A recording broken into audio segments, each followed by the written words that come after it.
Dan ini yang perlu saya kasih catatan, 4,87% itu menurut saya adalah autopilot. Bukan, menurut saya itu adalah sudah ada fabrikasi dari data ekonomi. Saya sebutnya fabrikasi. Dari dalam negeri itu hanya bertumbuh 3,22% untuk kuartal pertama. Dan itu pun menurut saya 2025 ini ya? 2025 kuartal 1. Dan itu pun menurut saya statistik sudah overestimate. Per kuartalnya itu rata sekitar 5%.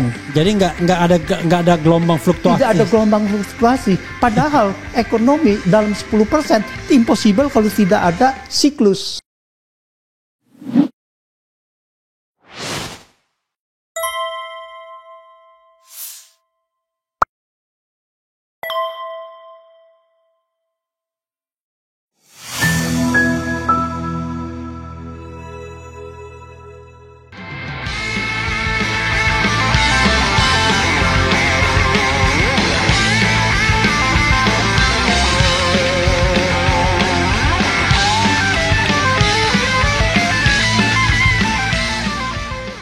Oke, Prof. Ini yang tidak kalah pentingnya soal ekonomi zaman Prabowo ini. Kita betul-betul ingin sebuah ukuran yang seobjektif mungkin melihat Prabowo.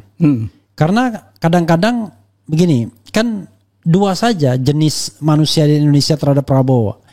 Ada yang menjilat, ada yang mengkritik, kan kira-kira begitu. Nah, kita mungkin termasuk jenis manusia yang selalu mengkritik. Objektif. Tapi kan kita mau mengkritik secara objektif apa adanya, ya. Kita tidak ingin melebih-lebihkan, tapi tidak juga ingin mengurang-urangi. Nah, saya ingin Prof. Antoni betul-betul melihat sebenarnya bagaimana sih kontur ekonomi Indonesia era Prabowo ini. Ada prospeknya enggak? Apa ada enggak cita-cita dia yang dia muat dalam paradoks Indonesia? Kalau kita mau sejahtera, pertumbuhan ekonomi harus double digit katanya kan. Ada enggak kita menuju kepada Indonesia emas dan lain sebagainya dari sektor ekonomi aja? Karena itu bidang Prof. Antoni yang barangkali bisa dipertanggungjawabkan. Silakan Prof. Iya, kita selalu mengkritisi bukan hanya pada Prabowo ya. Waktu zaman Jokowi juga kita mengkritisi, tetapi dengan objektif juga. Apa yang dimaksud dengan objektif? Di sini kita menceritakan dengan angka-angka. Angka-angka itu bercerita.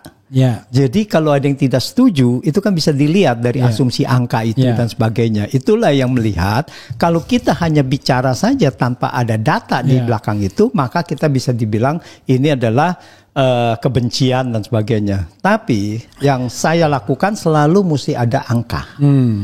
Karena bukannya hanya karena saya mau ini, tetapi karena begini, ekonomi tanpa bicara angka itu adalah nggak bisa kita jadikan patokan gitu. Nah, jadi kalau kita bicara, wah tingkat kemiskinan nggak berhasil, nah kenapa nggak berhasil? Nah, itu ada angkanya kan gitu. Selama Jokowi misalnya tingkat kemiskinan cuma turun 1,6% saja selama 9 tahun gitu. Nah itulah. Nah sekarang dengan Prabowo, bahwa program sampai saat ini program yang ada ini adalah cuman yang dia realisasikan adalah program MBG, makan bergizi gratis. MBG, itu yang sekarang masih terus digalakkan untuk menangani stunting. Bahwa setuju apa tidak setuju terhadap program ini, tetapi ini adalah yang dilakukan.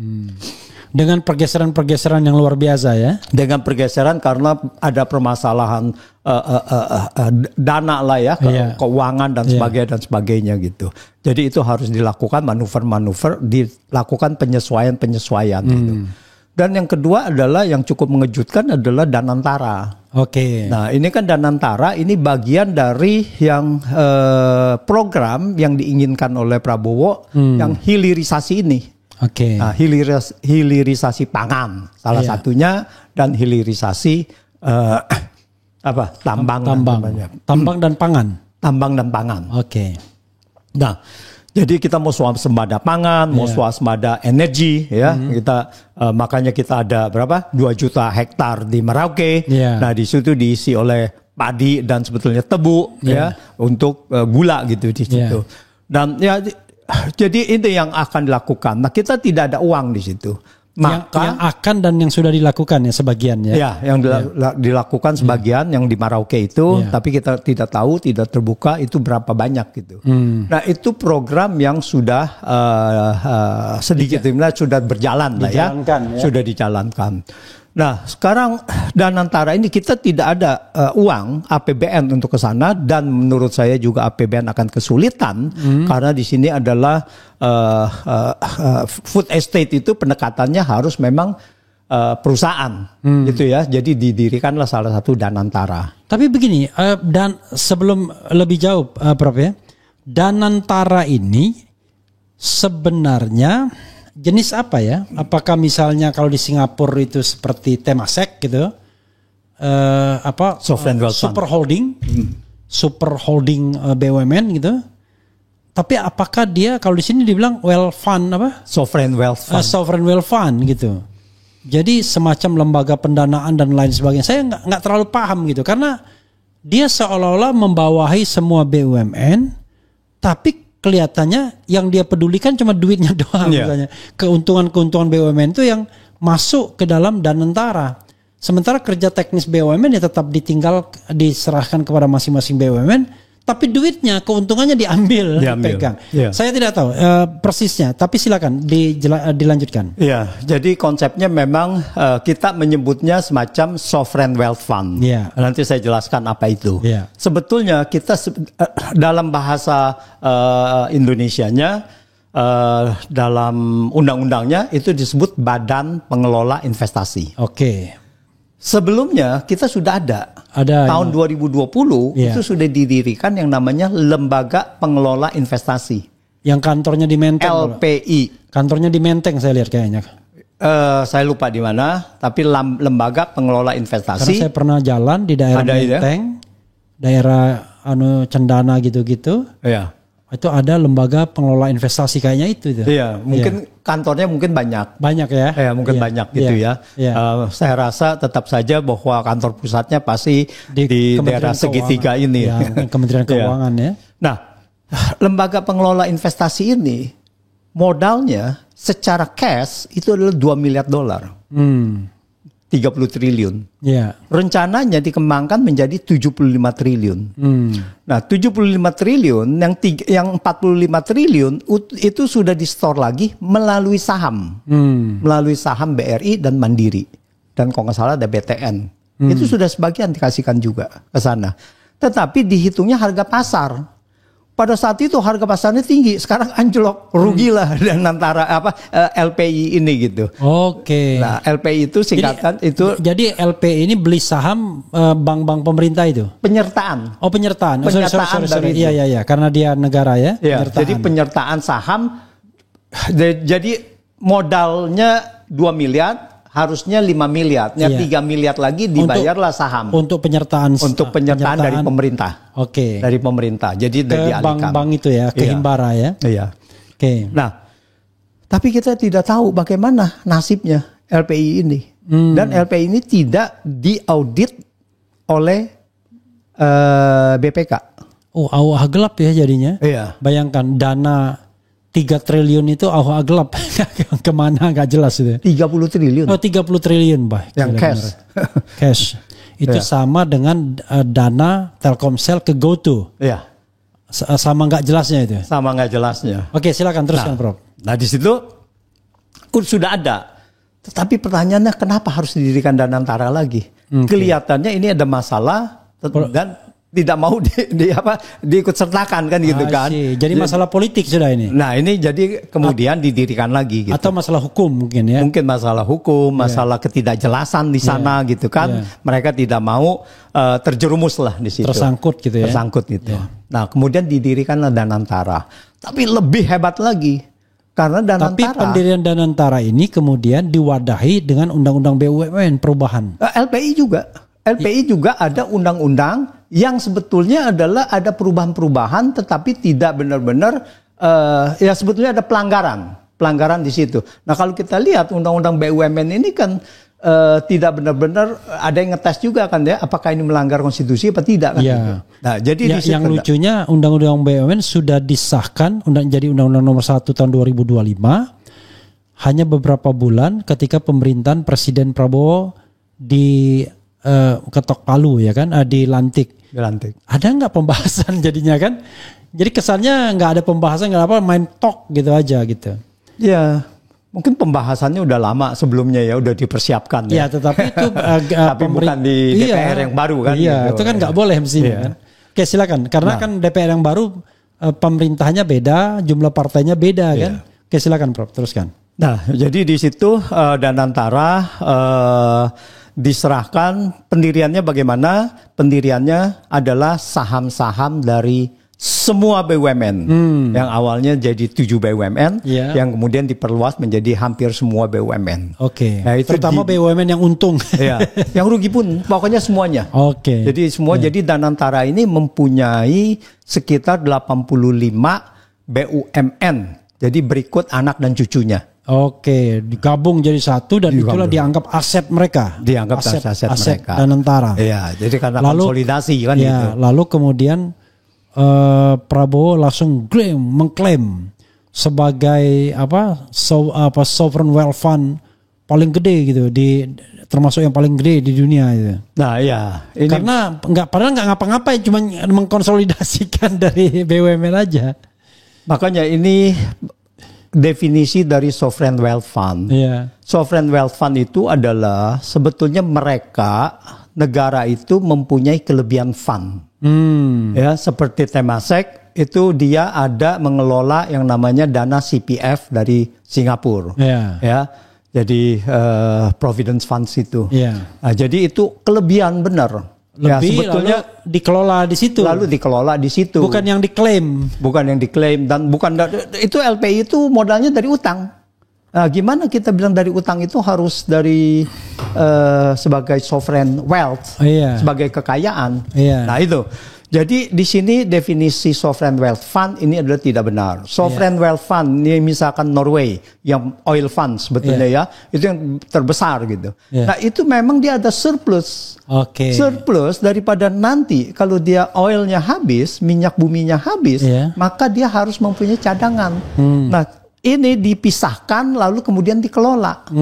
Dia investasikan di perusahaan-perusahaan besar gitu. Nah kita di sini adalah malah bukan kita investasikan ke tempat lain, tapi mau ngutang gitu. Nah kita itu mengambil justru dari yang lain dan mau ngutang juga. Iya, jadi mau ngutang pertama adalah dari dana dari BUMN dan dana dari asing sebagai lembaga namanya juga Badan Pengelola Investasi. Jadi, dia mau mengelola investasi dari fund-fund asing. Nah itu, dan kemudian bahwa dia juga menarik pinjaman, utang untuk membiayai proyek-proyeknya yang mungkin sekarang ini belum cukup gitu kan. Dia memerlukan dana itu sampai ada sovereign wealth fund yang dari asing itu mau menanamkan dananya di sini gitu. Nah itu ngeri. Kalau saya lihat ya ngeri sekali ya. Gini, tentu pesimisme itu tidak akan disukai oleh Prabowo. Prabowo kan nggak suka kritik tuh biasanya ya. Tetapi kalau menurut saya apa iya ya bisa ada lembaga semacam Danantara atau BUMN sebelum perilaku KKN-nya itu dihilangkan, dikikis. Karena kebiasaan kan, kalau nggak korupsi, kolusi. Kalau nggak kolusi, nepotisme. Dan itu ternyata di Danantara itu sudah terjadi KKN itu from the beginning itu. Siapa CEO-nya, siapa COO-nya, kan orang-orang yang terkait dengan kepentingan politik semua, bukan profesional murni. Silakan, Prof. Iya, jadi ada dua hal. Satu adalah tentu saja personalianya, siapa yang menangani itu. Itu waktu mau di beberapa figur asing lah ya, yang mau dipakai di sana untuk supaya mendapat kepercayaan asing. Tetapi salah satu yang diharapkan itu join, tapi kemudian mundur. Yaitu Ray Dalio. Itu satu. Yang kedua yang mengecewakan. Ray Dalio itu siapa? Dia itu adalah investment banker. Dia itu memang investasi dari Amerika. Dia itu sukses mengelola dana ya begini, dana-dana untuk pengelola dana ini, funds ini. Yang kedua adalah Thaksin Shinawatra. Iya, kalau di Thailand orang nyebutnya Thaksin Shinawatra. Iya, gitu dibuat Shinawatra. Thaksin Shinawatra, ya. Nah, di sini kan Thaksin itu kan kita tahu bahwa ini kita harus sensitif lah. Bahwa Thaksin ini sangat tidak disukai oleh rakyat Thailand. Secara umum. Ya. Lalu kemudian dan lari dia terbukti dulu kan sebagai koruptor kan. Dan tapi di sini dia sebagai penasehat. Nah, ini saya rasa ini kurang begitu terlalu baik ya. Tidak sensitif dan tidak memberikan added value, nilai tambah. Jangan-jangan. Iya, meskipun pada saat itu dia mungkin berjanji mau investasi segala, tapi apa sih? Berarti kan kita tidak bisa menghalalkan segala cara gitu untuk menarik itu. Banyak lagi yang cara-cara lain gitu. Nah, itu yang menarik adalah apakah benar returns dari Danantara itu bisa mencukupi dari dividen yang dia ambil? Jangan lupa bahwa dividen yang dia ambil dari APBN itu kan berarti harusnya masuk ke APBN. Dividennya tapi sekarang masuk ke Danantara. Itu dividen BUMN. Dividen dari BUMN dari anak perusahaannya dia itu tadi. Itu adalah sama juga dengan sebetulnya adalah dana utang. Karena kekurangan dari APBN itu akan ditarik dari utang. Nah, jadi utang aja kita bayar rata-rata mungkin 6-7%. Nah, jadi apakah bisa 6-7% per tahun dari nilai yang diambil tahun berjalan ya. Dari tahun berjalan. Ya, jadi kalau 80 triliun ya berarti 6-7% setiap tahun kita harus sebagai cost of fund lah kita gitu. Nah, itu. Apa benar bisa? Belum yang tadi dikatakan bahwa risiko investasi dan sebagainya. Kita sekarang saat ini belum melihat benar-benar hasilnya. Tapi kita berharap lah bahwa benar-benar Danantara memang sesuai yang direncanakan atau diimpikan oleh Prabowo. Tapi meskipun kita lihat bahwa ya kalau jalannya seperti ini ya kita merasa lebih pesimis gitu kan. Nah, itu yang harus diwaspadai. Saya jangankan Danantara, pemerintahan ini aja secara keseluruhan pesimis ketika jumlah kementerian dibengkakkan sampai 100-an termasuk wakil menteri. Saya membayangkan division of labor di antara mereka gimana ya? Sangat sulit. Makanya sudah division of labor-nya sulit, dananya juga nggak jelas ya kan. Nah, itu kenapa dia tidak mempertahankan struktur yang ada sambil jalan dia evaluasi terus menerus kan? Gitu. Tapi yang terjadi dia melakukan perubahan radikal ke kelembagaan, tapi orang-orangnya orang lama yang dia impuls ke sana. Oke, silakan Prof. Nah, jadi kalau kita kembali lagi ke Danantara itu, jadi returns-nya ini yang saya khawatirkan adalah akan mengulang kegagalan dari LPI. Kita sudah ada contoh LPI gagal gitu. Saya LPI itu gagal. Waktu itu Erlangga Hartarto kalau nggak salah yang yang frontlinernya ya. Enggak, itu waktu adalah Luhut. Sebetulnya Luhut yang benar-benar menginisiasi ini Luhut dan Jokowi langsung. Dan secara ex officio adalah Kementerian BUMN di situ. Kementerian BUMN ya? Iya. Secara officio itu pengawasnya adalah Kementerian Keuangan dan sebagainya. Memang triangle Jokowi, Luhut dan Erick Thohir ini nggak terpatahkan, terutama selama COVID gitu ya. Dan penasehatnya itu ex officio Kementerian Keuangan, Menteri Keuangan gitu. Jadi dia bertanggung jawab, sama juga bertanggung jawab kepada presiden.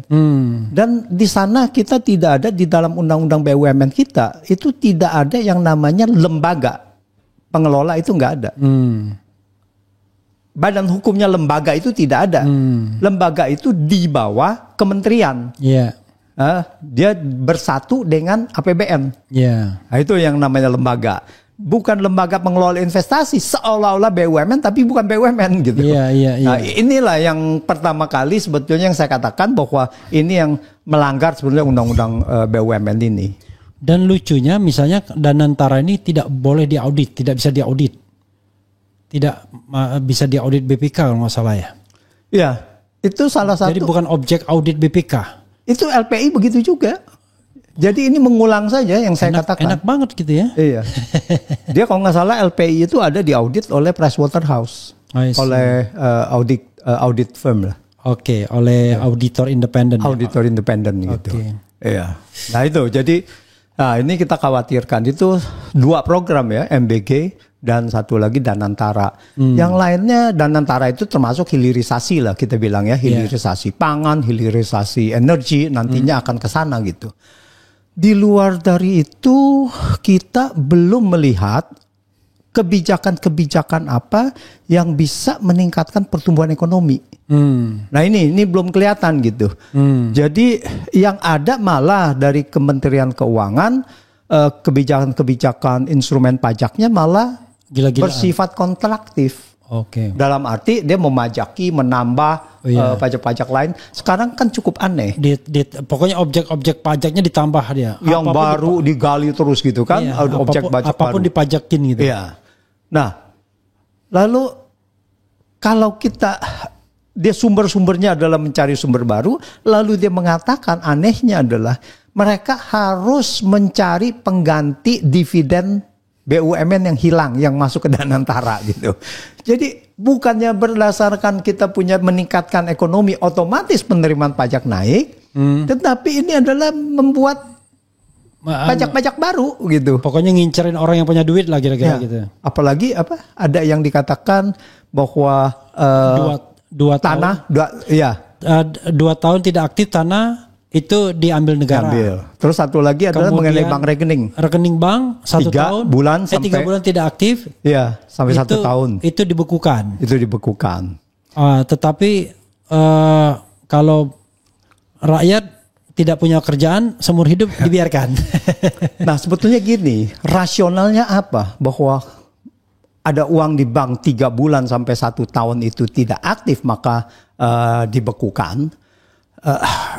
Ya ada yang malah mengatakan bahwa ini akan diambil lah apa segala gitu ya, dibuat dorman. Sebetulnya ada alasannya, Bang Refli. Alasannya adalah supaya Anda itu membelanjakan uang. Biar supaya menstimulasi mengenai pertumbuhan ekonomi. Begitu juga dengan lahan. Dalam 2 tahun Anda itu harus benar-benar bikin produktif. Nah, kalau kita bicara lahan itu kan biasanya adanya di lahan pertanian. Ya, lahan-lahan yang buat kita inilah produktif lah. Bukan lahan yang kita untuk ada tanah 200 meter lalu kemudian diambil gitu kan. Nah, dia juga nggak tahu bahwa itu aktif atau tidak aktif gitu kan. Nah, itu. Jadi saya rasa ini adalah memang dasarnya adalah untuk meningkatkan pertumbuhan ekonomi.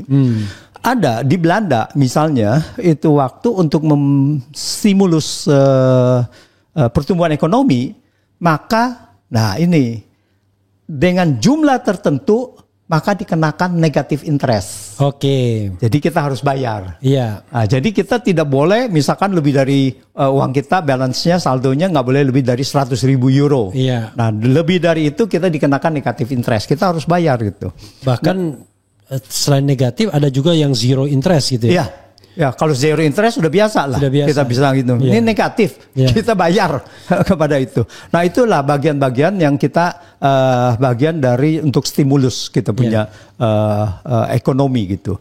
Nah, ini latar belakangnya sebetulnya begitu. Banyak yang kemudian ya tentu aja sosialisasinya nggak benar ya. Jadi dianggapnya bahwa ini negara apa benar nih udah penerimaan pajak turun, semua mau dipajakin. Terus kita punya aset mau diambil lagi kan gitu. Tapi begini juga, orang kan bicara tentang uncertainty ya, ketidakpastian. Sebagai contoh misalnya yang paling gawat adalah kalau kita nanti tidak punya uang cash ketika terjadi riot. Ya kan? Dan bukan tidak mungkin ketika rakyat banyak yang kelaparan ya, dan celakalah orang yang tidak pegang uang cash kan. Sementara para pengusaha, para konglomerat itu dia tinggal lari aja. Lari ke Singapura, mungkin lari ke Swiss, kita nggak tahu, lari kemanapun. Dan di sana dia punya rekening bank. Nah kita mau kemana? Misalnya kalau nggak punya uang cash sama sekali. Akhirnya banyak juga yang berpikir masyarakat, mereka lebih merasa safe pegang uang cash ketimbang menaruhnya di bank misalnya. Dan mereka berpikir itulah untuk pertahanan mereka makan, in case ada apa-apa mereka masih bisa punya alat untuk pembayaran. Kita ini kan masih santai-santai kalau kita masih punya alat untuk pembayaran. Tapi kalau kita nggak punya apa-apa lagi untuk membeli beras, membeli apa, baru kita nangis kan. Iya, jadi banyak masyarakat dalam untuk menyiapkan hal-hal seperti itu, jadi mereka menyimpan cash, namanya cash hoarding. Iya. Ya, jadi itu terjadi di mana-mana, bukan hanya di Indonesia, tapi umumnya itu adalah fenomena manusia sebagai makhluk ekonomi gitu. Dia untuk mengamankan dia punya kebutuhannya gitu. Nah, sekarang yang terkait tadi bahwa apakah uang itu disita atau apa yang tadi kalau 2 tahun ya tanah ya itu akan diambil. Iya, diambil negara. Itu kan sebetulnya tidak boleh. Itu udah jelas melanggar kita punya undang-undang dasar. Udah melanggar konstitusi pasal 28 itu. Iya, property right. Bahwa setiap orang berhak atas hak kepemilikan. Milik, dan hak milik itu tidak bisa dirampas dengan semena-mena. Dengan alasan apapun. Ya, dengan semena-mena, dengan alasan apapun itu tidak bisa. Jadi menurut saya ya untuk hal itu kita tidak perlu terlalu khawatir. Dan kalau memang ini kan cuma baru pembicaraan, baru rumor, ya kan belum dijadikan benar-benar sebagai kebijakan atau peraturan gitu. Dan saya rasa tidak akan menjadi peraturan. Tapi spiritnya adalah ya itu untuk membuat ekonomi berputar. Ya. Tapi itu juga kan seperti ayam dan telur ya, membuat ekonomi berputar ini orang harus punya prasyarat kan. Syaratnya salah satunya adalah keamanan. Bayangkan, kadang-kadang untuk mempertahankan tanah saja, kepemilikan tanah aja sudahnya minta ampun beratnya kan. Segala konflik dan lain sebagainya, walaupun sudah ada sertifikat, sudah dipagar, tetap saja kan premanisme dan lain sebagainya. Apalagi kalau di tanah tersebut kemudian kita bangun usaha, waduh tambah lagi faktor keamanan dan kenyamanannya bermasalah. Jadi kadang-kadang pemerintah menginginkan kita aktif, produktif ya kan. Tapi aspek keamanan dan kenyamanan dia nggak perhatikan. Bahkan kadang-kadang negara bagian dari premanisme itu kan kacau juga kadang-kadang. Iya, di dalam yang normal semuanya untuk meningkatkan pertumbuhan ekonomi kita selalu bermain di kebijakan. Kebijakan ekonomi, kebijakan fiskal, kebijakan moneter dan sebagainya itu kita memberikan stimulus. Jadi kita tidak bisa memberikan stimulus atau mengancam dengan ini Anda uangnya akan diambil, uangnya akan dibekukan dan sebagainya. Itu tidak mungkin bisa. Karena apa? Karena opportunity untuk berbisnis itu tidak ada gitu. Jadi harus apa? Harus dilakukan apa gitu. Itu tidak bisa gitu. Nah inilah jadi kebijakan-kebijakan itu yang harusnya menjadi satu refleksi bahwa bagaimana kita mau meningkatkan pertumbuhan ekonomi, apakah itu industrial development kita, ya, lalu kita nata semuanya, lalu bagaimana kita memberikan stimulus bahwa ada orang mau investasi di situ, bahwa dengan pengusaha-pengusaha lokal lah, nah kita bagaimana bisa menjamin bahwa mereka bisa berusaha dengan aman ya tadi katakannya. Nah itulah yang harus kita gaungkan gitu, yang pemerintah harus tunjukkan gitu. Jadi tidak bisa dengan yang stimulus dengan sebenarnya threat ya, ancaman bahwa ini akan begitu. Nah ini yang kita belum bisa belum mendengar. Apalagi kalau kita kaitkan dengan kesepakatan dagang yang barusan ini dengan Trump ini gitu. Nah ini sangat mengkhawatirkan gitu. Jadi saya menyoroti bahwa ini bukan hanya 0% dan 19% saja tarif produk Amerika 0% ke Indonesia, tarif kita 19% gitu. Tapi masalahnya tarif 0% Amerika ke sini apakah juga diberikan kepada negara lain dengan objek yang sama? Ya, misalkan ya kita bicara aja, saya tidak tahu bahwa otomotif itu termasuk apa tidak. Misalkan Trump menuntut bahwa otomotif dari Amerika bisa masuk tanpa tarif. Lalu bagaimana yang lainnya dari Jerman, Toyota, ya dari Jepang, lalu dari China, dari yang lain itu gimana gitu kan? kalau mereka tidak diberikan, lalu kemudian mereka bilang, loh Anda membuat diskriminasi kepada kita. Nah ini yang membuat hubungan internasional Indonesia, geopolitiknya secara ekonomi ini sangat buruk sekali gitu. Nah ini yang bisa mengancam. Itu segala jenis barang atau barang tertentu aja 0%-nya? Saat ini adalah semuanya full. Pokoknya apa aja yang dari Amerika 0%. Iya. Apa aja yang dari kita 19%. 19%. Lalu itu pun masih ada dengan tambahan-tambahannya kan? Komitmen pembelian apa, kemudian data kita bisa diambil ke sana dan lain sebagainya kan? Iya, jadi kita harus beli energi 14,5 miliar, harus ada produk peternakan dan pertanian 4,5 miliar, itu udah 19 miliar, itu sudah melebihi defisit yang ada di kita gitu kan? Lalu data-data kita boleh mereka ambil. Data-data mereka yang mereka boleh ambil gitu. Ini sangat bahaya sekali. Lalu yang mencontohkan enggak, ini adalah data publik yang misalkan sudah ada di Google, di apa. Itu pun tidak boleh. Google itu wajib mempunyai server di Indonesia dan dia wajib melindungi dan tidak boleh menjual kepada siapapun, even kepada pemerintah Amerika.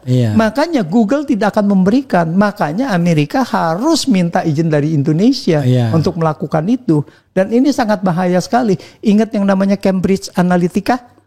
Nah, Cambridge Analytica itu dia mengadakan survei kepada Facebook seolah-olah, tapi dia mengambil data dari Facebook dan itu dijual untuk untuk politik gitu. I see. Dan itu menjadi skandal besar. Facebook sempat dipanggil di parlemen Inggris ya. Wah itu menjadi itu. Nah itulah itu yang tanpa tanpa legal, ilegal dia mengambil. Apalagi kalau sudah dilegalkan kan gitu kan, tinggal mereka profiling aja untuk keperluan apa. Nanti dia mau memajukan pilpres mana gitu kan, atau kepala daerah mana yang daerah mana. Jadi mereka udah tahu semua tuh memprofiling orang ini, kelemahannya apa, utangnya di mana. Terus nanti tinggal menuduh teroris di sini, teroris di sana gitu. Waduh gitu. Itu sangat bahaya sekali gitu. Nah, itulah yang namanya geopolitik ya, yang kalau Gatot Nurmantio bilang selalu yang namanya perang asimetris itu ya.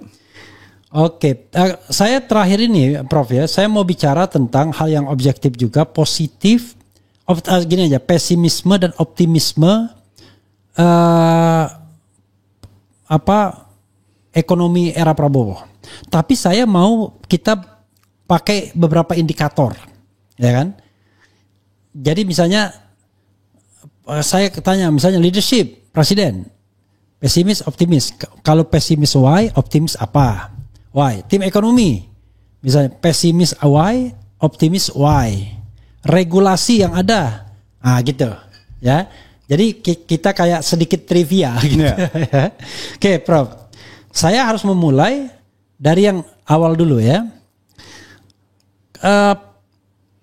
Mulai dari pertumbuhan ekonomi. Pertumbuhan ekonomi, pesimis atau optimis? Kalau saya aja nggak ngerti ya. Kalau pesimis itu berarti di bawah apa yang yang dicanangkan, apa yang ditargetkan. Kalau optimis berarti tercapai target minimal. Saya nggak tahu targetnya berapa. Iya, targetnya kan kalau untuk tahun ini targetnya adalah 5,7 atau 5,8, di atas 5 ya. Di atas pemerintahan Jokowi rata-rata. Karena kalau SBY 6 kan, Jokowi 5 rata-rata. Dia di atas itu dan kemudian naik menjadi terakhir 8% di tahun 2029. Nah, sebetulnya itu yang targetnya gitu. Secara global dan gradual, silakan Prof menguji ini dari pertumbuhan ekonomi, pesimis atau optimis? Ya, kalau kita lihat dari yang kuartal pertama itu kan udah 4,87, itu berarti sudah di bawah. Dan kalau kita lihat ke depannya di bawah rata-rata Jokowi dan di bawah target. Ya, di bawah target. Targetnya 5%. Targetnya adalah anggap aja 5,3 lah, 5,3%. Nah, sekarang kalau kita lihat bahwa apakah semester yang akan datang ini bisa melebihi itu apa tidak gitu. Nah, saya tidak melihat tanda-tanda ke situ karena kalau kita lihat bahwa daya beli masih turun, ya. Jadi tidak ada tanda-tanda bahwa ini akan bisa naik melebihi dari 5%. Oke. Sampai akhir tahun. Sampai akhir tahun kalau kita lihat. Ini udah bulan Juli dan kita sudah lihat. Dan ini yang perlu saya kasih catatan. 4,87% itu menurut saya adalah autopilot.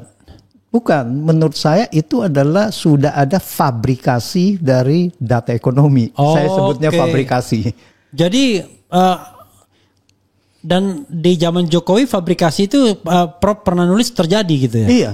Dan ini dia tidak berani main terlalu tinggi karena nanti akan digugat barangkali. Iya. Tapi dia main di angka-angka yang aman. Sekarang mulai adjustment. Mulai adjustment apa yang ada sebenarnya gitu. Iya. Nah inilah yang saya khawatirkan. Sekarang mereka adjustment, Prabowo tidak mengatakan fabrikasi dong. Nah, jadi mulai disesuaikan gitu. Nah, saya pernah di-challenge gini Bang Refli. Yeah. Dia bilang, kok Anda bisa mengatakan bahwa ini ada data fabrikasi? Yeah. Kasarnya adalah manipulasi lah. Yeah. Ya, kok bisa gitu? Padahal IMF juga mengatakan, memperkirakan pertumbuhan ekonomi kita juga sekitar 5% gitu. Yeah. Nah itu bagaimana gitu? Saya bilang begini, IMF dan World Bank dan semuanya itu mengambil dasarnya data kita. Sumbernya data kita gitu. Oke, dia cuma percaya aja dengan kita. Ya, dia tinggal ekstrapolasi kita atau ngomong apapun. Apa, ya itulah. Itulah gitu.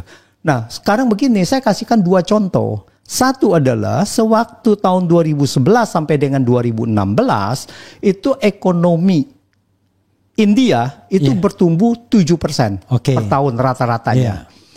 Tapi kemudian ada ekonom dari India yang dia di Harvard, profesor juga Harvard, dia pernah pada saat itu adalah sebagai penasehat presiden juga pada saat itu, dia mengatakan bahwa ini terjadi overestimate. Oke, 7% itu overestimate. Overestimate. Menurut perhitungan dia 4,5% plus minus 1%. Dengan 95% tingkat kepercayaan. Jadi itu 4,5, 3,5 sampai 5,5. 5,5, maksimal 5,5. Iya. Nah itu. Jadi dan berapa pada saat itu proyeksi IMF? 7% juga. Karena dia ngikutin aja.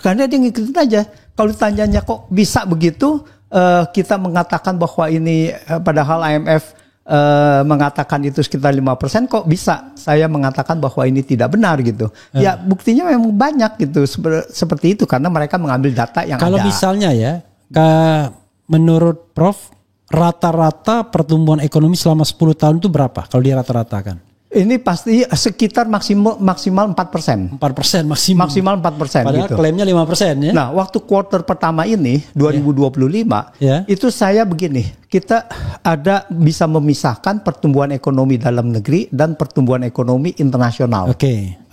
Berasal dari ekonomi dalam negeri, berasal dari ekonomi internasional, ekspor dan impor. Dari dalam negeri itu hanya bertumbuh 3,22% untuk kuartal pertama. Dan itu pun menurut saya 2025 ini ya? 2025 kuartal 1. Dan itu pun menurut saya statistik sudah overestimate BPS. 325 pun 3,22 pun itu sudah overestimate. Dan apa yang saya katakan itu sama mirip seperti ada lembaga ekonomi di London namanya Capital Economics.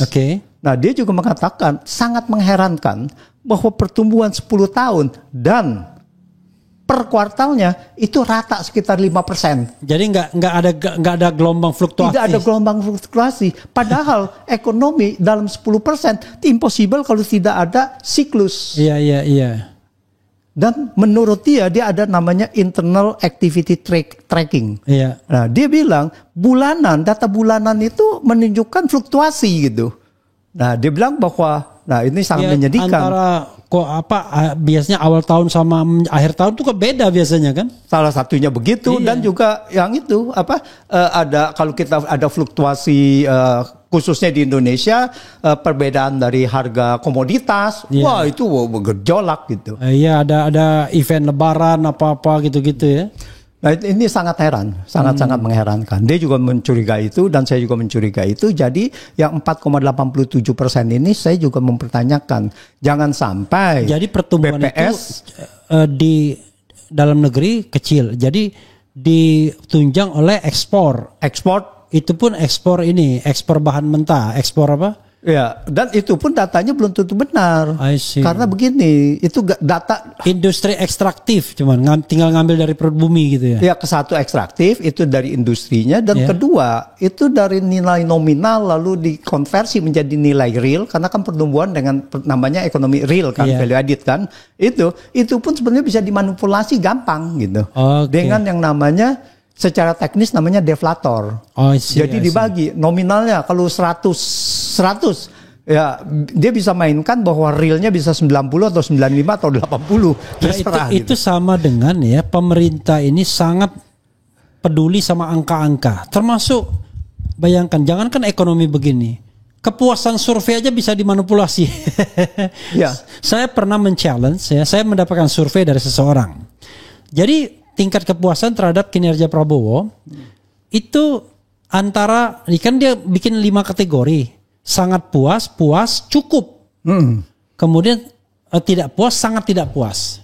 Nah, yang namanya cukup itu yang wilayah abu-abu 22%. Sementara sangat puas dan tidak puas itu 59%. Tiba-tiba 22% dia masukkan ke menjadi rating approval. Jadi rating approvalnya 81%. Padahal kalau mau real bener 59%. Saya sudah konfirmasi ke Burhanuddin. Kan cukup ini kan nggak jelas. Apakah cukup puas atau cukup tidak puas? Iya benar kata Burhanuddin. Mestinya 0 ini. Ini faktor netral mestinya. Jadi nggak boleh dimasukkan ke kategori puas karena dia akan menjadi 3 komponen kan nggak fair kan? 2 positif, 1 netral, 2 negatif. Jadi kalau mereka mengatakan puas, ya masukkan di puas, jangan cukup begini. Nah kalau puas dan sangat puas itu digabungkan, maka rating approval pemerintah itu cuma 59%, bukan 81% sebagaimana digembar-gemborkan oleh Menko Polkam dan lain sebagainya. Makanya saya bilang jangankan pertumbuhan ekonomi yang agak sophisticated seperti itu, yang begini aja bisa dimanipulasi gitu. Oke, silakan teruskan. Iya, jadi kalau kita lihat bahwa dari pertumbuhan ekonomi ini, saya belum bisa melihat ada kebijakan-kebijakan yang bisa mendongkrak itu. Oke. Dan the malah long term, the midterm sampai 2029 8% gimana? Ini tentu saja bahwa saya sendiri pernah menulis dan sewaktu saya ada di dalam tim ekonomi Prabowo 2019 itu saya mengatakan pertumbuhan ekonomi 8% bukannya impossible. Itu bisa gitu. Bisa. Jadi itu bisa dicapai, tetapi tentu saja harus ada kebijakan-kebijakan yang kita bisa kasih lihat sampai bisa segitu gitu. Nah, saya belum bisa melihat bahwa ada kemampuan dari tim-tim ini until now ya, until now gitu. Itu. Makanya itu kita tidak bisa mengekstrapolasi sampai dengan 2029. Minimal tahun ini lah. Minimal tahun ini. Akhir gitu. tahun ini. Itu fair itu menurut saya. Nah, yang berikutnya adalah tim ekonomi. Tapi kalau kita bicara tim ekonomi, tolong Prof. Antoni tunjukkan jabatan apa aja yang menurut Prof. strategis untuk pertumbuhan ekonomi ini. Tim ekonomi yang sekarang ini kan kurang lebih sama. Saya bicara tentang bukan pertumbuhan ekonomi yang persentase tadi, tapi secara keseluruhan. Iya, kalau kita lihat tim ekonomi yang ada sekarang ini kan hampir sama dengan yang ada di Pak Jokowi kan. Menko-nya sama, Menteri Keuangannya sama, dan Kementerian Perindustriannya juga kurang lebih. Perdagangannya kurang lebih. Perdagangan juga kurang lebih gitu. Jadi kurang lebih pertaniannya juga sama, Amran kan. ESDM juga kurang lebih. Nah jadi gitu. Jadi saya melihatnya bahwa dobrakan apa pada saat itu ya begitu saja gitu kan. Kenapa kalau dia bisa buat sekarang pertumbuhan ekonomi 8% gitu. Kenapa waktu dulu tidak di tempat dia. Dari kemarin-kemarin gitu. Nah yang kritikal ini kan sebetulnya tim ekonomi ini yang melakukan produksi. Ya, kalau Kementerian Keuangan itu sebetulnya nothing. Dia cuma menjaga kasir dan sebetulnya kebijakan fiskal. Bagaimana memberikan stimulus, menjaga satu industri bisa bertumbuh baik, melindungi dari serangan-serangan produk asing. Tapi malah dengan adanya kesepakatan tentang Trump kan berarti dia udah gagal sama sekali. Dia tidak melindungi gitu. Saya melihat bahwa kebijakan di sektor pertanian ini kita akan ada masalah besar gitu. Kita akan kalah persaingan gitu. Dan banyak seperti sewaktu kita industri gula kita, sewaktu kita buka, import kita naik besar sekali gitu. Nah ini juga saya perkirakan khususnya di sektor jagung ya, itu kita akan jadi masalah besar. Dan banyak gitu. Jadi kita punya industri tidak akan bisa berkembang. Nah ini yang membuat saya pesimis kalau untuk tahun depan dengan adanya kesepakatan ini, kita punya industri sulit untuk bersaing. Ada yang berkatakan ya ini kita sebagai stimulan kita agar bisa meningkatkan daya saing dan sebagainya. Itu kan retorika aja gitu. Selama ini kan tidak terjadi gitu. Kenapa sekarang tiba-tiba yang saingannya lebih berat seolah-olah kita bisa gitu. Iya. Nah jadi saya melihat itu. Kalau dulu aja nggak bisa, ya sekarang ya kurang lebih sama gitu. Iya. Bahkan worse. Oke, karena mereka orang yang mapan, yang nggak mau ngambil resiko. Jadi begitulah. Jadi saya lihat bahwa di sini dari tim ekonomi ini tidak bisa membuat suatu kejutan-kejutan. Jadi dari yang bagian produksi dari pertanian, ya perkebunan, kita lihat ya itu saja gitu. Itu menyangkut kemampuan atau hambatan? Begini, itu menyangkut pertama kali adalah mengenai policy development. Dari policy development, lalu bagaimana membuat hal ini menjadi suatu kebijakan untuk development itu. Pertama kita ingin ada pembangunan, misalkan industri agriculture atau apapun gitu. Lalu bagaimana membangun ini dilakukan dengan satu kebijakan. Nah kebijakan apa yang bisa menunjang itu gitu. Nah itu, dan kita melihat artinya kebijakan yang sifatnya sektoral ya. Yang sektoral, per sektor. Karena tidak, kan kalau semuanya global ya berarti leadership presiden. Tapi ini sektor-sektor yang dikomandoi para menteri itu ya. Iya. Tapi itu kan semua di bawah koordinasi juga. Satu adalah di bawah Menko. Oh ya, interconnectionnya gimana ya? Iya, nah itu. Jadi saya tidak melihat. Sekarang begini aja. Contohnya sekarang mengenai kebijakan gula. Ini kan sebetulnya hal yang sangat mudah untuk menentukan kita boleh import apa tidak boleh import gitu. Dan apa yang kita harus import gitu. Masa harus ada rapat koordinasi terus setiap sebulan 2 bulan sekali? Memerlukan berapa banyak itu energi yang harus dibuang? Itu saya kebetulan saya saksi ahli ya untuk di Tom Lembong, itu saya bilang itu pada akhir bulan November itu selesai itu. Kita harus produksi berapa itu selesai. Nggak perlu lagi ada yang namanya rapat koordinasi gitu. Itu sudah jelas. Kita cuma siapkan persediaan awal itu sebanyak 1,25 juta sampai 1,5 juta. Lalu di bulan November kita bisa tahu berapa produksi kita dan berapa konsumsi kita. Karena produksi gula kita kan turun naik kan tergantung dari panen. Nah dari realisasi itu tinggal ditambahkan saja bahwa berapa defisitnya itu yang kita harus import gitu. Itu sangat mudah sekali gitu. Iya. Nah ini tidak bisa dilakukan gitu. Akibatnya ya mungkin karena orangnya tidak kompeten juga, tiba-tiba dia selalu membutuhkan protection gitu ya. Iya. Jadi keamanannya adalah wah ini sudah rapat, jadi nggak ada yang berani ngambil inisiatif. Tapi masa begitu? Begitu inisiatif dikriminalkan. Sekarang ada Kementerian Perdagangan, Kementerian Perindustrian, ada Kementerian Pertanian yang di dalam rapat koordinasi itu, ada Kementerian BUMN, ada Kementerian koordinator dari itu. Itu gimana gitu? Begitu banyak kementerian, tetapi hasilnya pun sangat buruk gitu kan? Nah inilah, ini melihat bahwa memang kita punya tim untuk di situ perlu benar-benar peremajaan gitu. Oke. Ini karena orangnya atau karena strukturnya? Saya rasa karena orang. Struktur sudah oke. Loh, ini bukannya oversize enggak? Oversize kabinet? Bukan kan, karena kita bicara ekonomi kan tadi perindustrian, pertanian, perkebunan dan sebagainya itu kan sama aja. Oke, sama ya. Iya. Oversize itu di bidang-bidang lain. Bidang lain yang misalkan hukum dan HAM itu dipecah. Iya, ya kan? Banyak kali. Lalu jadinya, kemiskinan, sosial itu semua dipecah juga dan gitu kan. Dan dengan soal urusan agama juga banyak ya. Iya.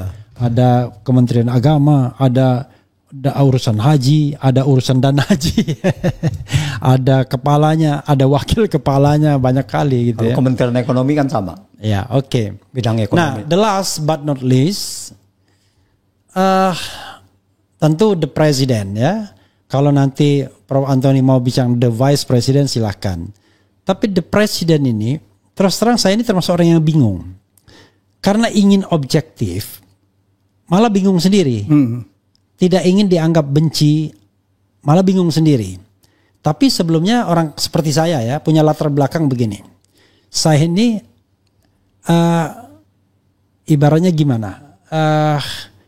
Punya kesimpulan begini. Kita haram hukumnya ya membantu seorang pemimpin yang mendapatkan kekuasaan dengan cara curang.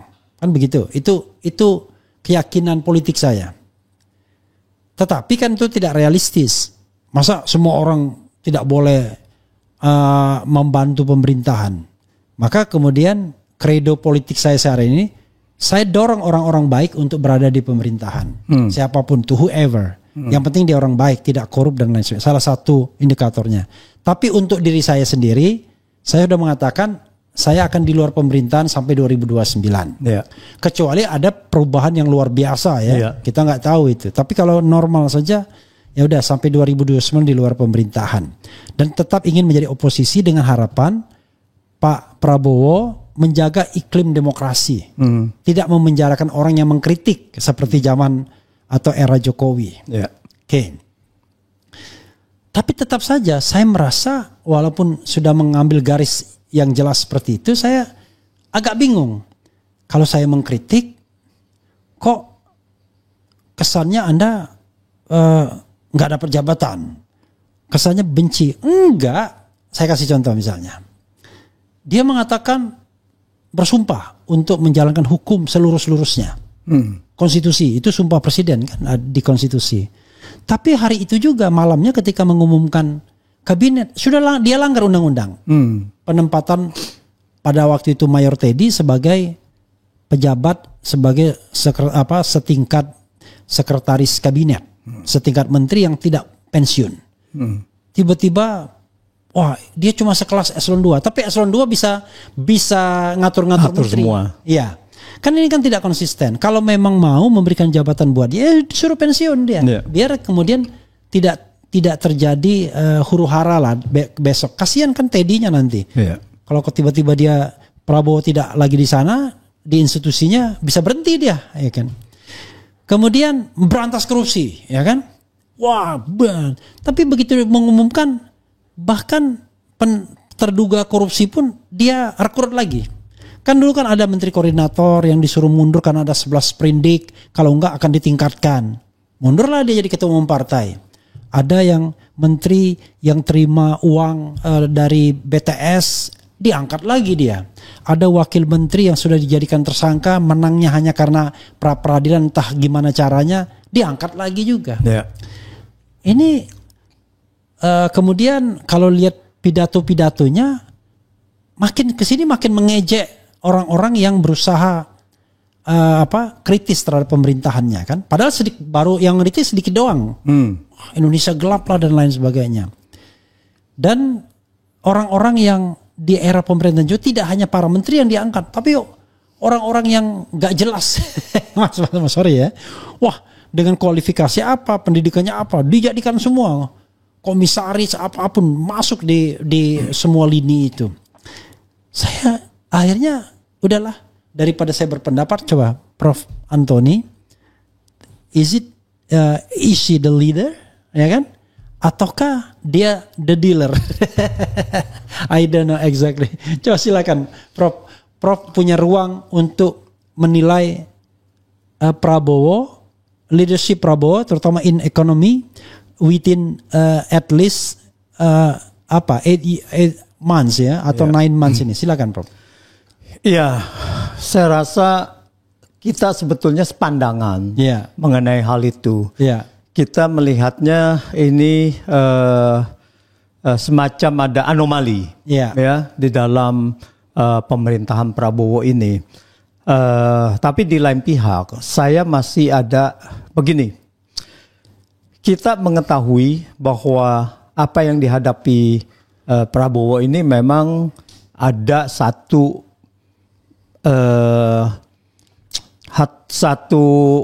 hambatan karena hasil Pilpres dan apapun itu, dan juga dengan adanya Gibran sebagai calon sebagai wakil presiden dia gitu. Nah, tapi sampai sejauh mana hal ini adalah menjadi beban dia di dalam pemerintahan dia. Ini yang kita harus menyuarakan terus. Kalau kita menyuarakan itu, menurut saya kita tidak mengkritisi dalam arti pemerintahannya, tetapi kita mengkritisi bahwa ini jalan setidak-tidaknya prasyarat untuk membuka jalan ke depan yang lebih baik. Nah, saya melihat optimisme itu sebagian itu memang sudah ada ke situ, yaitu mengenai setidak-tidaknya ada kasus korupsi yang besar-besar pun terbuka gitu, yang seharusnya yang sebelumnya itu tidak mungkin bisa terbuka. Apakah pada saat itu akhirnya memang menarik aktornya? Intellectual dader kalau kalau bahasa pelakunya, pidananya. Nah, apakah itu juga di situ? Nah, itu nanti kita akan melihat lagi. Contohnya adalah di mana sudah ada tangkap tangan yang di Sumatera Utara. Nah, apakah ini bisa menjerat sampai ke Bobi kan gitu kan? Nah, ini yang kita harus tunggu juga gitu. Nah, apakah Kejaksaan Agung berani untuk ke sana gitu? Nah, itulah. Jadi kita lihat bahwa itu sudah, ya kalau ini ada di era Jokowi itu nggak mungkin ditangkap itu, ya. Dan ya kita tahulah kasus minyak ya, dan sampai Risa Khalid itu dijadikan tersangka gitu. Ini sudah luar biasa gitu. Walaupun orangnya belum ditangkap. Nah, walaupun orangnya belum ditangkap, dia kabur, dia tidak jelas gitu kan. Tetapi untuk mentersangkakan aja itu sudah satu hal yang sangat luar biasa ya, melihat dari bagaimana kedekatan Risa Khalid dengan Jokowi pada saat itu ya, di eranya Jokowi gitu. Nah, untuk hal-hal ini kita melihat bahwa mungkin pelan-pelan. Tapi sekedar tambahan, jangan lupa Reza Khalid ini justru waktu Prahara Prabowo Hatta Rajasa, dia berada di Prahara kan, dekat sama Hatta Rajasa kan Reza Khalid sebelumnya. Oh iya. Ya sebelumnya. Ya bahwa pada saat itu, tapi begitu Jokowi menang dan ada Faisal Basri memperbaikin itu, dipotonglah kaki Reza Khalid sedikit, tapi tiba-tiba recovery lagi, dia hidup lagi. Ya, sebetulnya apa yang dilakukan oleh Jokowi itu kan hanya sebagai gimmick saja, sebagai konsumsi politik saja di kan, awal-awal di awal-awal. Nah, saya rasa bahwa pengusaha itu akan mendekat kepada penguasa, ya apakah dulu Prahara, apa itu the nature lah, begitu. Iya. Nah, itu bisa saja. Sama juga the nature of penjilat juga begitu. Begitu juga. Siapapun yang akan menjadi penguasa, dia akan jilat. Gitu. Nah, itulah bahwa tetapi sudah sekarang dijadikan itu tersangka, ini sudah luar biasa. Dan kita, ini adalah satu secercah harapan ya, bahwa pemberantasan korupsi ini akan benar-benar bisa terjadi. Walaupun nanti lambat, tetapi pada saatnya begitu Prabowo sudah merasa saya harus sudah waktunya memberantas korupsi ini sampai ke akar-akarnya. Nah, disitulah bahwa itu akan cepat gitu, karena semuanya sudah ada gitu. Nah, ini adalah optimisme yang ada gitu, melihat dari tindakan-tindakan yang ada berdasarkan pengamatan atau optimisme dari dalam diri Prof. Enggak, berdasarkan pengamatan. Berdasarkan pengamatan. Tentu saja berdasarkan fakta-fakta yang sudah terjadi. Ya kan, kalau kita di persidangan harus lihat fakta persidangan, jangan kayak hakim kan mengabaikan fakta persidangan. Nah, ini ada fakta-fakta yang terjadi gitu. Nah, itu yang membuat saya merasa ada optimisme bahwa Pak Prabowo lambat laun itu akan kembali ke jalannya sendiri. Jangan sampai pantun yang saya ulang ini saya omongkan lagi. Ini kan pantun Tifatul Sembiri yang saya perbaiki rimanya, 2 rimanya. Aku kira angin yang mendesir, ternyata hanya patahnya dahan. Aku kira singa padang pasir, ternyata hanya kucing rumahan. Prof, wrap up dan kemudian closing statement, silakan. Ya, ini wrap up-nya apa? Ini ada 3 apa? 3 topik ini. Kwi Kian Gi, Tom Lembong, kemudian Prabowo. Ya, kita memang ya kehilangan lah. Kita tahu bagaimana sepak terjang Pak Kwik sebagai benar-benar nasionalismenya semua orang sudah mengakui lah ya. Jadi kita berdoa agar beliau ada di sisi yang terbaik lah di surga, di sisi Tuhan yang Maha Kuasa. Semoga jalannya dilapangkan. Dan kalau kita bicara Tom Lembong, maka kita berharap bahwa hakim banding ini akan harus memperhatikan fakta-fakta persidangan. Selamatkanlah Indonesia. Ini bukan hanya kita bicara Tom Lembong, kita bicara dengan versus Jokowi, tetapi kita bicara bangsa Indonesia secara keseluruhan bahwa Indonesia adalah negara hukum. Nah, ini harus ditegakkan. Tanpa ada hukum, Indonesia pasti akan terpuruk. Kalau ini bisa dimainkan hukum di sini, itu nanti akan bisa dipermainkan lagi kepada orang-orang lainnya gitu. Nah, terus mengenai pemerintahan Prabowo ini, ya kita berharap bahwa pemerintahan Prabowo benar-benar secepat mungkin yaitu memikirkan kepada kepentingan rakyat gitu. Rakyat ini sudah banyak yang susah sekali, apalagi dengan penerimaan APBN yang semakin terpuruk ya, dan utang semakin banyak, dan Danantara itu barusan ini kan utang 10 miliar US dollar. Itu setara dengan kurang lebih 163 triliun ya. Bayangkan 163 triliun itu lebih dari 25% defisit APBN itu. Menarik utang begitu itu.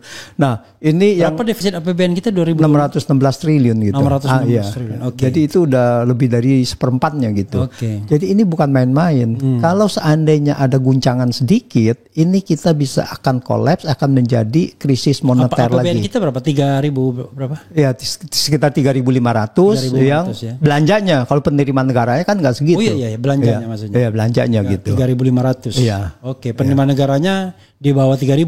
Di bawah 3.000. Oke, makanya defisit sekitar 3.000 penerimaan negaranya. Dia 3.500, 600-an. Iya. Ya, jadi semoga bahwa di sini kita benar-benar membuat foundation landasan supaya ekonomi kita bisa benar-benar mencapai Indonesia emas lah ya, seperti yang dicita-citakan 20 tahun yang akan datang. Oke, sobat sekalian ya. Akhirnya kita akhiri juga perbincangan yang berat ini sesungguhnya ya. Ini tidak hanya sekedar masalah apakah ijazah itu palsu atau tidak. Tapi ini bicara soal perbincangan yang berat. Dan masih global sesungguhnya. Nanti barangkali kita bisa going into details ya. Kalau seandainya kita bicara hal-hal yang jauh lebih teknis. Walaupun saya tahu tidak gampang memberikan pemahaman kepada masyarakat, tetapi paling tidak ya mudah-mudahan keywordnya akan didapatkan ya, dengan mudah didapatkan. Jadi kalau itu terkait Kwik Kian Gi, ya contohlah Kwik Kian Gi. Tapi ada satu saya ingin tanya lagi, jadi Kwik ini kalau sama Prabowo bisa nggak saya katakan sama cara berpikirnya? Maksudnya gini, kalau dia ekonomi rodok-rodok sosialis gitu, enggak ya? Ya, Kwik ini ya mazhabnya sosialis lah. Sama dengan Prabowo kan? Sama dengan Prabowo gitu. Iya, karena biasa dengan Sumitro iya, itu kan satu PSI ya, satu lulusan juga. Iya. Oke. Satu kampus juga gitu. Jadi mudah-mudahan ya sosialis itu jangan Anda kait-kaitkan dengan yang lain ya, karena sosialis itu sebetulnya sosialis yang lebih tepat adalah dia demokrat, sosialis demokrat lah. Sosialis iya. Demokrat sosialis ya. Iya. Sosdem ya. Jadi sosialis demokrat, dan itu ada di rumusan. Itu sebenarnya yang paling kuat mempromosikan itu ya Hatta waktu merumuskan Pancasila. Makanya adalah sila keadilan sosial bagi seluruh rakyat Indonesia, ya kan? Itu kan semuanya dari satu kampus semua itu. Iya. Kebetulan dari Belanda ya. Dari Belanda, dari Erasmus juga. Iya, dari Rotterdam. Jangan lupa Belanda dekat-dekat dengan negara-negara Eropa Skandinavia. Iya, jadi mereka itu ekonominya agak berbeda dengan Eropa Barat. Mereka rodok-rodok sosialis, dan terbukti mereka lebih tahan, lebih kuat ekonominya paling tidak dari sisi kemakmurannya ya dibandingkan dengan negara-negara Eropa Barat. Ya, itu negara-negara Skandinavia itu.